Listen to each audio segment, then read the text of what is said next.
What is up, Texas hockey fans, and welcome back to Clean Sheet of Ice, a Texas hockey podcast. The Stars lose 4-0 last night. Not a great game in Winnipeg, Game 5. We knew that the Jets season was on the line. We knew that they were going to play their best hockey. Unfortunately, the Stars did not play their best hockey. So we head back to Dallas tomorrow night in AAC.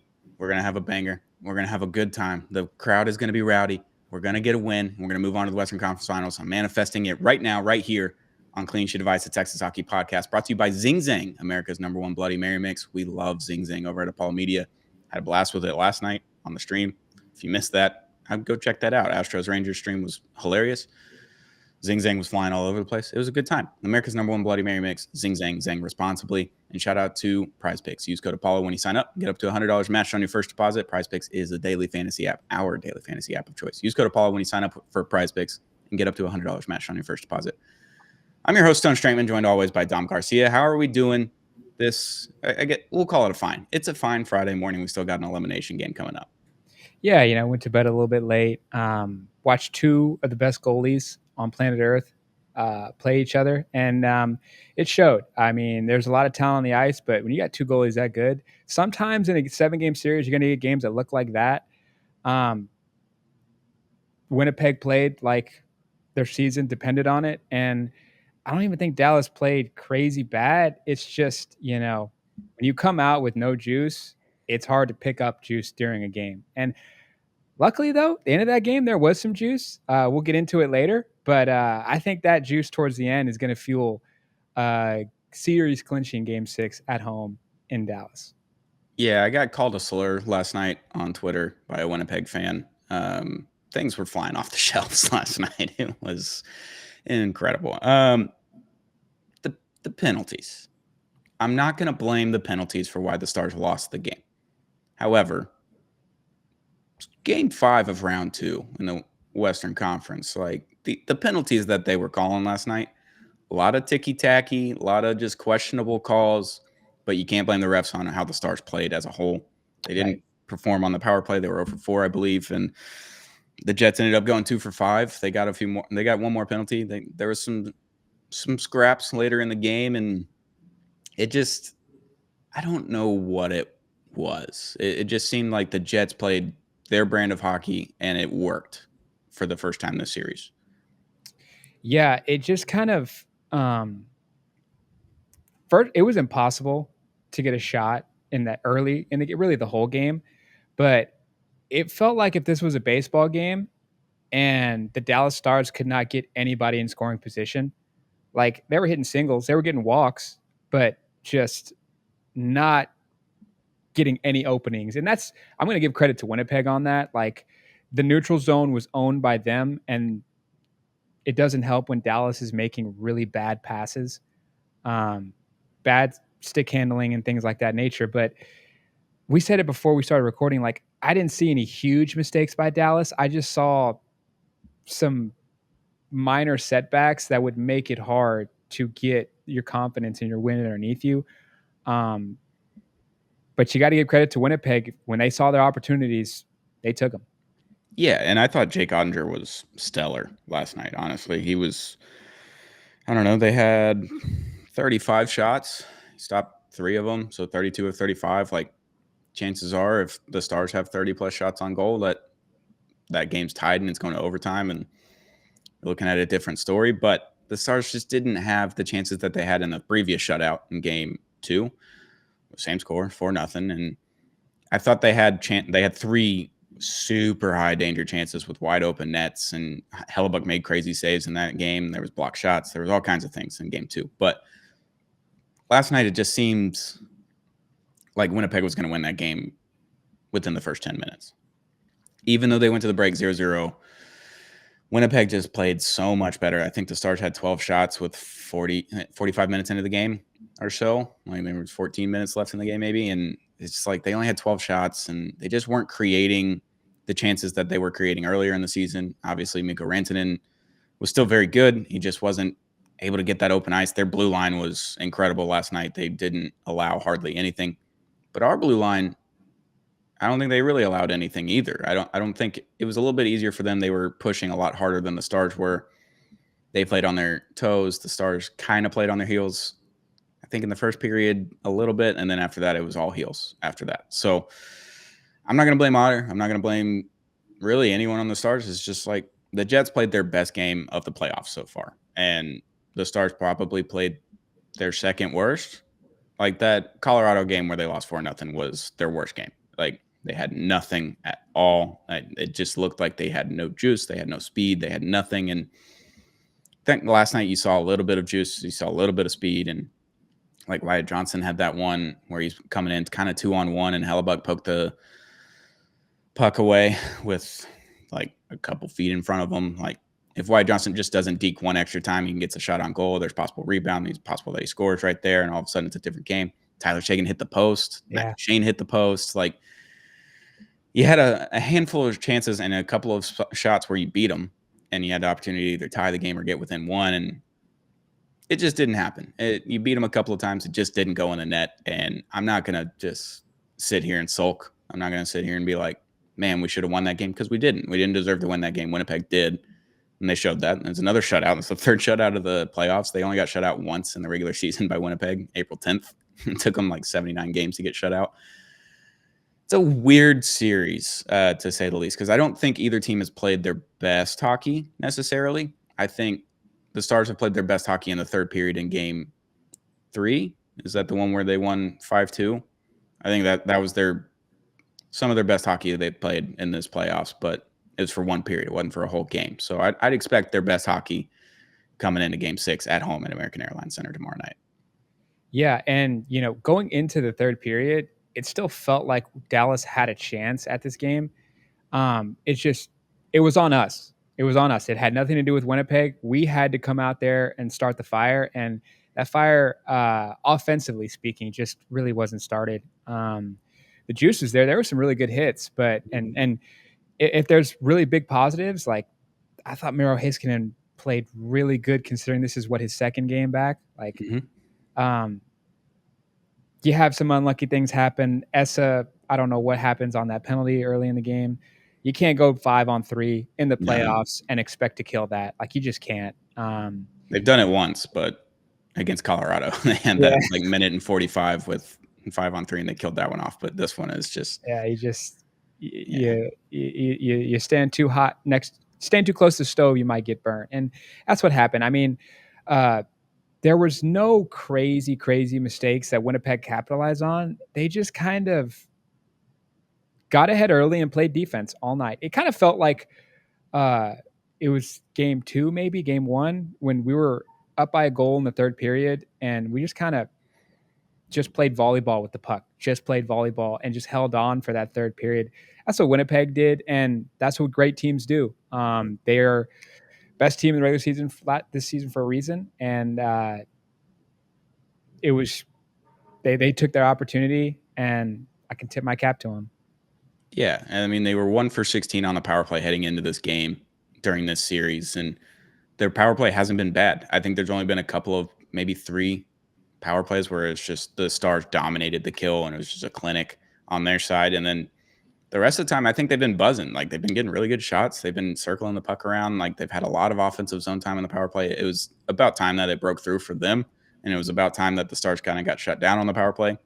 It's just almost impossible to just have a power play that just goes the entirety of the playoffs. And you finally go 0-for-4, and you don't capitalize on your – but they're better on 5-on-5. And that's the thing, is that you took, I don't know, 5 penalties.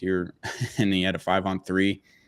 When you do that, it's really hard to win playoff games. I know they did it against Colorado in the last series, but where they had 5 power plays, maybe 6, and they won that game. But yeah, I thought the Jets had just been buzzing on the power play. They just hadn't gotten those goals to go in. They got a few. They got one that got called off because Mark Scheifele threw it into the net with his hand. Esa Lindell immediately just does the no goal sign, and then the ref follows suit. And so, like, I'm glad that Esa Lindell finally got to call his own shot there. That was good. But Mark Scheifele, it's time to have a conversation, bud. All series, you've been acting like a baby back bitch. Plain and simple. You just have. You've been crying at the refs. You've been throwing cross checks away from the play and not getting calls. Baby back bitch. what is it, 6.5 minutes left in the game. Jamie Benn and Mark Scheifele are on the ice together. They're both going to change off of it. Jamie does the old hold against the board, so you can't change, can't get off the ice thing, which the Jets have done several times this series. Several. Jamie Benn does it to Mark Scheifele. Mark Scheifele takes exception to it. Brandon Tanev gets involved. All of a sudden, there's a little bit of a scrum. Play gets called dead. And I think that the Jets are trying to get in the Stars' head, and the Stars are just like, you're not going to push us around. Like, I don't care what the scoreboard says right now. It doesn't matter. We're going home, and you're not going to win because Road Hellebuck hasn't won a game in 3+ years on the playoffs and on the road. And they didn't really care about the results, I don't think. They're just like, it's a wash, get in their head a little bit and get home and win that next game. But Jamie Benn gets tackled to the ground by, I believe, Tanev, and there's a guy on the ice. I don't know if it's Scheifele or another Jets player, but he grabs Jamie's legs like a full football tackle and brings him down to the ground. Jamie then gets up, gets Tanev out of the way, then Bischel gets involved. Petrovic was involved. And then Jamie and Mark are in between a ref. The ref it's an Oreo sandwich right there. And the ref is right in the middle. And Mark Scheifele is just barking at Jamie Benn. Jamie hasn't said a word at this point. He's just staring at him. Throws a massive left hook. Just right to Scheifele's face. Scheifele embellishes the fuck out of the punch, too. It was a good punch, but it's not a punch that's going to throw you immediately off of your feet onto the ground. And then he gets up, the hair's all on his face. He's screaming, and Jamie Benn's just looking at him like, I don't care what you think right now. It's like, this game does not matter. I have to win one of the next two. You have to win the next two. That's going to be a lot harder for you than it is for me. So you better come correct when you come to American Airlines Center, because that chippiness that we saw in the Colorado series in Game 5 lasted the rest of the series. Game 5, Game 6, Game 7. When Bischel and Sam Steele got thrown out of the game, Bischel just ragdolling people left and right on that little scrum with a minute left in Game 5 when it's a 5-2 game. Like, the game was over. This game was over. They were on the opposite side of it this time. But I thought Bischel, Petrovic, even Lindell, Jamie Benn, like all those guys, just like at the end of the day, they was like, look, if we're not going to win the game, we're going to give them the fucking lumber, as Shoresy would say. So I thought that was good. I saw that sort of juice. You didn't see any juice from the actual play itself, but you get that going, you get in their heads a little bit, and they're going to come out firing and they're going to try to kill you. But you're going to play Dallas Stars hockey and you're going to get some goals, and then they're going to be pissed off, and it's going to be what it is. Like, I don't know. Mark Scheifele he's been crying all series, and it's been really frustrating to watch as an opposing team. Like, because obviously in the playoffs, you're going to learn to hate these teams. Like, I've hated Winnipeg for a couple of years now because we just can't beat them, and that's frustrating in itself. This game, I didn't even feel bad about it. And then when Jamie does that, I said, I'll die for my captain. And then I got slurs left and right from Winnipeg fans on Twitter, and people saying that Jamie Benn needs to retire. He doesn't do anything. Like, all right, take it easy, guys. Like, that's my captain. Take it easy. All right. Yeah. I was pleasantly surprised to see Marchman stay away from this mix. Somehow. Law-abiding citizen. Some Marchman. people are saying. But yeah, no, I compete in combat sports. When somebody gets hit, they don't fall down when the momentum is carrying them laterally. So yeah, I'm not saying directly he flopped, but I'm telling you he flopped. So there's that. No, like that third period was probably the most frustrated I've seen Peter DeBoer in a long time. Yeah. He and it was purely at the refs, to be honest with you. Like it really wasn't with the team. And no, if there was a coach that could pardon the seas and get the waters a lot more clear, it's Peter DeBoer. It just felt like this locker room knows when we're going back to Dallas, shit's gonna be real. Like it feels like it felt at the end of that game like, let's just get out of here. This is a buzzing crowd, and when we get back to our home base, like we know what we have to do, and I don't think Winnipeg's gonna be able to meet that challenge. Credit to them today, or last night, they earned it. But boy, when you're about to feel like Jamie's going to get his get back. I promise you that. If we know anything about Jamie Benn, he's going to get his get back, and Bischel's going to send somebody through the glass for all we know. It was, yeah, like the whole third period, I was just like, man, it's like 11 at night. Like, let me just get to bed and let everyone get their rest ready for game 6. Yeah. So in the third period, penalties. I'm just going to read them off. 139 into it, Alexander Petrovic tripping. 150, Essa Lindell tripping. 605, Mason Appleton hooking. 1017, Liam Bischel roughing, which that was a weird call because the Jets started all of that. Yeah. So I thought that was strange. Just because his helmet falls off doesn't mean he gets the call. I think that was a weird one. 1328, Jamie Benn misconduct, 10 minutes. 1328, Jamie Benn roughing.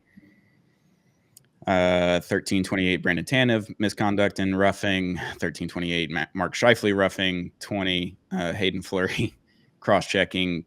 Jason Robertson got a cross-checking call. As time expired, I didn't even see that happening. So that is 1, 2, 3, 4, 5, 6, 7, 8, 9, 10, 11 penalties in the third period. That will not happen again for either team, especially the Stars, but that won't happen again for either team. So weird game. It is what it is. I don't know. We spent 16 minutes talking about it. There's nothing really else to say about it. Yeah, this game was a get it all out of your system game, and bring something different like the next. Like it just I mean, if there was any takeaway I took from this game, it was if we can control our passing, and if our fourth line can pass the torch like they've been doing this entire series, that second line, I'm not saying it was great, but it was way better than it's been this series. So Sagan was really close to getting one, and I was hoping that thing went in. And when I heard the noise, I was like, oh no. It's going to make Hellebuyck look better than what he played. But that second line's going to be there come game 6. And we know our stars are going to show up. Really, it's on that fourth line to bring the juice and pass the torch in a way I know they can because I've seen them do it. I'm very confident in Petrovic. I'm very confident in our guys. And there's no way you're going to see this same game move over to Dallas. We'll do Zing Zang 3 keys to the game for game 6. Zing Zang. Zang responsibly. America's number 1 Bloody Mary mix. We love Zing Zang. First key to the game, Jake Ottinger. He's going to do what he's been doing all series. He's won you all of your games, basically. You got a hat trick out of a couple of guys, but it's a one-man show on the offense, and then it's one-man show in the back net. So Jake Ottinger is going to do what he's going to do. That's the first key. Yep, absolutely.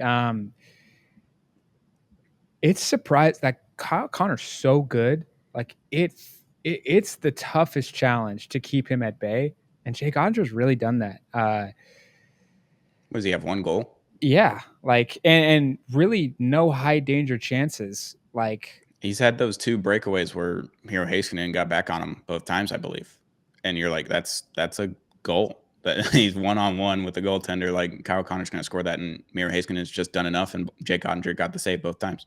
It might have been game 3 where Otter makes a glove save, and you could see Connor's face, just like, what do I have to do? Like, because he knows for so long this season, he's been the straw that stirs a drink, and he's like, man, I don't want to rely on anybody else on this team to get us going, and if I'm the guy, I don't know if I can beat this guy. Like, so yeah, Jake Ottinger at home. That's Otter's better chance after the first goal. Yes, it's all going to happen. That's the first key. Second key, Sagan, Duchesne, Mush line is going to score. They are so close over the last 3 games. They've hit the post several times. Matt Duchesne did it in game 4. Sagan and Duchesne did it last night. They are so close. They are beating Hellebuyck. All it takes is just an inch or 2 to the left, to the right, or down, and all of a sudden those goals are in, and they've got 3-4 goals this series. That line is going to score a goal tomorrow night, and I think that's going to be a massive thing to just take the weight off of those guys' shoulders. Is like, hey, right now we've only got a Sagan goal. That's it. And a Mush goal off of a tip from Petrovic in the first round. Like, they're going to get a goal. They're going to get going. And all of a sudden you got 3-4 lines that are just able to buzz. I think that second line of Sagan, Duchesne, and Mush are going to score a goal. That's the second key. Yeah, and that's a really big key too, because if you have Winnipeg worried about that line as well, because I'm gonna be honest with you, like they see that first pairing and that's when they get up, and then they kind of let their foot off the gas when they see, because just they know exactly where Duchesne wants to be and they're beating him to that spot. And we have to make adjustments that line pairing. But if they can be a threat, then you have no room to take your foot off the gas. Then you have to be sprinting the whole race, and you can't do that against the Dallas Stars. So that's a really important key. Third key, presented by Zing Zang. Don't back down.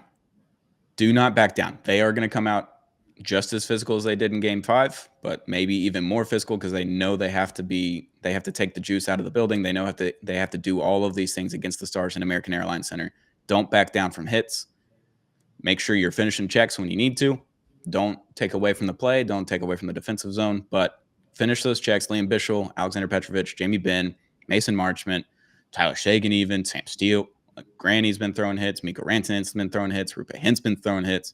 Don't back down. Make sure you're physical, just as physical as they are. If you are within 5 hits of them at the end of the game, you win that game by far. So don't back down. Be physical. And just let the rest come to you, because it's going to happen. Yeah, if this is a fight, if this is a boxing fight, last night's game was a kind of a boxing point style, like Floyd Mayweather just jabbed you all night. You have to remember, you're up in this series, you're the Dallas Stars, you have the knockout power, you have that haymaker, and one shot from Dallas is putting Winnipeg on the canvas. And you get them on the canvas, they're not getting back up. They're not getting back up. They don't have what we have, and you have to play like that. I agree with you wholeheartedly. All right, Dom, last thing before we go. Thank you to Zing Zang for that previous segment. We love Zing Zing, America's #1 Blood Beam Remix. Game-winning goal in Game 6. I'm assuming that we're both picking the Stars here. I know you had the Stars in 7. I had the Stars in 6.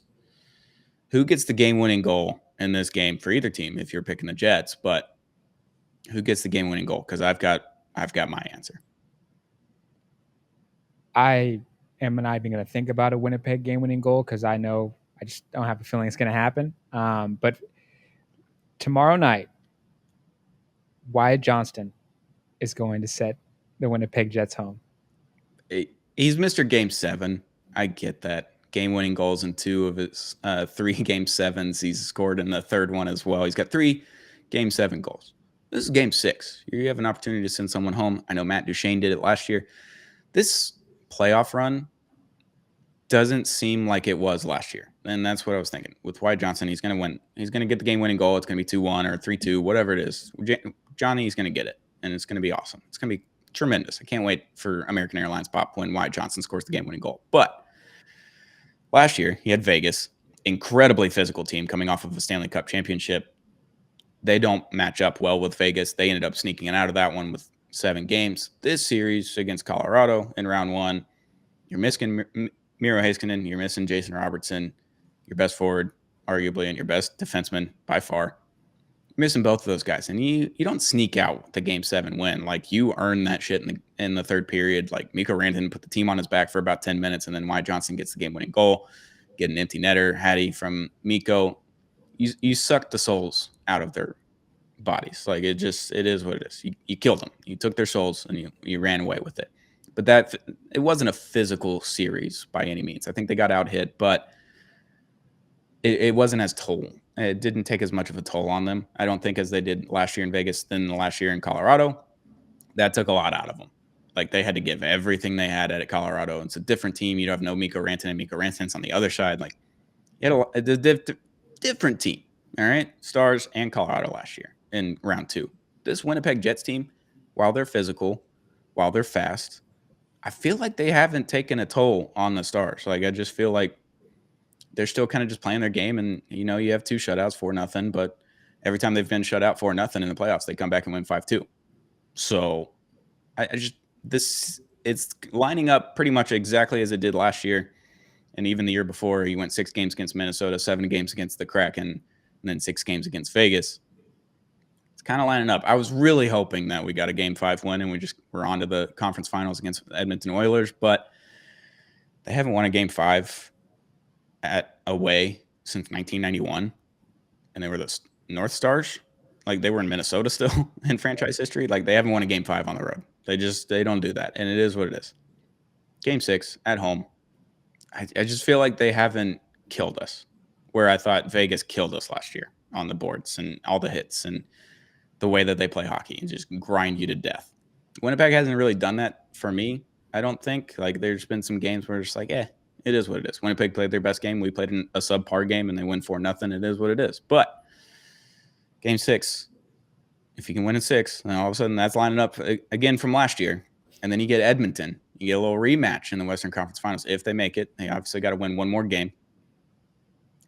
This team just seems different than it did last year. Like I mentioned, Pete DeBoer after Game 7 against Colorado said last year, after the Vegas series, he had 3-4 beers before he came up to the presser. No beers this time. Haven't seen a beer in the locker room yet. This team seems different. This team knows that it's their moment to go take it, go win it all, go to the Stanley Cup Finals for the first time since the bubble, have home Stanley Cup games for the first time since the 90s, 2000. Like, it's been a long time since we've had a home Stanley Cup playoff game in the finals. I just feel like this team is so much different and that they're not even worried about a 4-0 loss. And Jamie Benn was just like, you know what? We're not going to win this game. I'm going to win this little fight right here. And a sucker punch you. It was a sucker punch. It was it's a sucker punch. But Scheifele had it coming for him this whole series. Like, he deserved that in every way, shape, or form. But this team seems different, man. I don't know. I feel like they could just dominate Game 6. Like, if they come out early and they score that first goal and just take their souls, play on their toes the rest of the time, to get a second goal, all of a sudden it's just like, I don't even know how you come back from that. But could be wrong. I could be wrong. I just have a feeling. I have a feeling it's going to be like Game 5 against Colorado, where they have the 2 fluky goals, but they put pressure on them the whole time, and then they come back a little bit. It's 3-2, and you're like, I don't know. And then they just dominate the third period. I think that's kind of what we're looking at. Yeah, no, this playoff run, like, I might get killed for this, but I think Colorado included, like, the Stars have played good. We have yet to really see the best Dallas Stars. And a little bit of that has been, like, we didn't know what we were going to get out of Miro Heiskanen. He's been out for so long. We didn't know what we were going to get out of Jason Robertson. He's played for so long. But wait till Jason Robertson gets, like, the vintage Jason Robertson. Miro, I think, I might be premature in saying this. He might be there right now. Just, he doesn't have the ice time, just to be precautious. But no, like, the Dallas Stars put together a real 60 minutes like we know they can. And I think they're saving it for, like, to play just good, not great, and beat the Colorado Avalanche is insane. I mean, we were trailing going into the third period multiple times in that series. We got out of it. Like, that series proposed more threats than this one. And Winnipeg's a damn good team as well. It just feels like Dallas knows what to do and they don't panic. Like, at the very end of that game, as mad as Peter DeBoer was at the refs, you could see he had a reset on his face. Like, we're going to be fine. Like, there's no problems. And by God, if we have to go to overtime hockey, we're not losing. Like we have too much experience and we have too much rhythm in that locker room to fail. And I just, it's not going to be a close game, in my opinion. It's going to be an overtaking. It's going to be close in the early parts. And, I think Wyatt Johnson's going to hit the winner. I think Thomas Harley's going to get a goal as well. I think Thomas Harley's looked really good. And then he had a Duchesne line goal. He already got 3. If you score 3 goals, it's damn hard to beat the Dallas Stars because Jake's typically not going to let more than 2 in. Yeah. I know he did last night. One of them's an own goal. So he really only let 2 in, if you really look at it that way. So, yeah, American Airlines Center is going to be buzzing. It's a Saturday night. It's a 7 o'clock game. Perfect timing for Stars. It's hot outside. People want to go get a little bit cold, get some AC, get around the ice. They're going to want to do that. So expect a sold-out barn. Expect the barn to be buzzing and get some Otters better chance. And I just feel really good. I know that's a strange feeling for Stars fans because it's always been just like, I'm going to throw up probably going to still throw up before the game. It's going to be fine, but we'll figure that out when we get there. But yeah, I don't think this is the best team that Pete DeBoer's coach coming back from a loss, and especially a shutout loss. Like he says that just for some reason this locker room understands what they have to do. He doesn't really have to say anything. The locker room does it on their own. It's going to be a good time. I just celebrated a little round 2 win tomorrow night, I hope. And then maybe we'll just record right after I get back. A little late night pod. It'd be fun. We'll see what happens. But thank you to our sponsor, Zing Zang, America's #1 Bloody Mary mix. And shout out to Prize Picks. Use code Apollo when you sign up and get up to $100 matched on your first deposit. Prize Picks is the daily fantasy app. It's not sports betting. So Prize Picks, use code Apollo. Love our sponsors, love our viewers. Hit that subscribe button if you haven't already. Shout out to our new viewers of Finland. We love the Finnish flag. I know Des threw it on the pod or on the live stream last night. I don't know where it is anymore, but we love Finland. Miro Heiskanen played 18-33 last night, so I'd expect him to get around 20 in the next game. Shout out to Finland. Shout out to the Dallas Stars. Shout out to you, the viewer and the listener. Hit that subscribe button if you haven't already. We love you guys. We'll be back very, very soon with another episode of Clean Sheet of Ice, the Texas Hockey Podcast.